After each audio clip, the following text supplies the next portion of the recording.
Freedom ಪಾರ್ಕಲ್ಲಿ ಮಾಡುವಂತಹ ಹೋರಾಟ ಪಲ್ಸಲ್ಲ ಅಂತ ಹೇಳಿ ಕರ್ನಾಟಕ ಬಂದನ್ನು ಮಾಡಿದ್ರ? ಯಾವ್ದಾದ್ರು ಜನರ ಒಂದು ಭಾವನೆಗಳು ಅದು ತಟ್ಟಬೇಕು ಅಂದರೆ 4 ಚೌಕಟ್ಟಲ್ಲಿ ಕೂಡಾಕ್ಬಿಟ್ಟು ಮಾಡಿದಾಗ ಅದು ಜನರಿಗೆ ಅದರ ಸ್ಪರ್ಶ ಗೊತ್ತಾಗೋದಿಲ್ಲ. ಅದು ಗೊತ್ತಾಗಬೇಕಾದ್ರೆ ಹೈಕೋರ್ಟ್ ತೀರ್ಪು ಅನ್ನೋದು ಒಂದು ಭೂತದ ಥರ ಬಳಸ್ತಾ ಇದ್ದಾರೆ.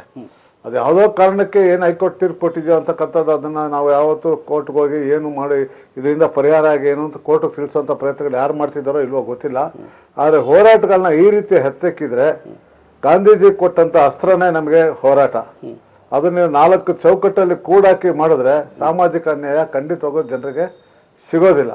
ಇದು ಸರ್ಕಾರಗಳು ಹೋರಾಟಗಳ ಹತ್ತಿಕ್ಕಕ್ಕೆ ರೂಪಿಸ್ಕೊಂಡಂಥ ಒಂದು ತಂತ್ರ ಅಂತ ಹೇಳಕ್ಕೆ ಇಚ್ಛೆ ಪಡ್ತೀವಿ. ಹೈಕೋರ್ಟ್ ಅನ್ನೋ ಒಂದು ಭೂತವನ್ನ ಬಳಸ್ಕೋತಾ ಇದ್ದಾರೆ ಅಂತ ಹೇಳಕ್ ಇಚ್ಛೆ ಪಡ್ತೀವಿ. ಯಾಕಂದ್ರೆ ಸರ್ಕಾರಗಳೇ ಏನ್ ರಚನೆ ಮಾಡಿದಾರಲ್ಲ, ಸರ್ಕಾರ ನಡೆಸ್ತಿದಾರಲ್ಲ, ಅವ್ರುಗಳು ಬರೀ ಫ್ರೀಡಮ್ ಪಾರ್ಕಲ್ಲೇ ಕುಂತು ಹೋರಾಟ ಮಾಡಿ ಈ ಸಾಧನೆ ಮಾಡಿದ್ರ?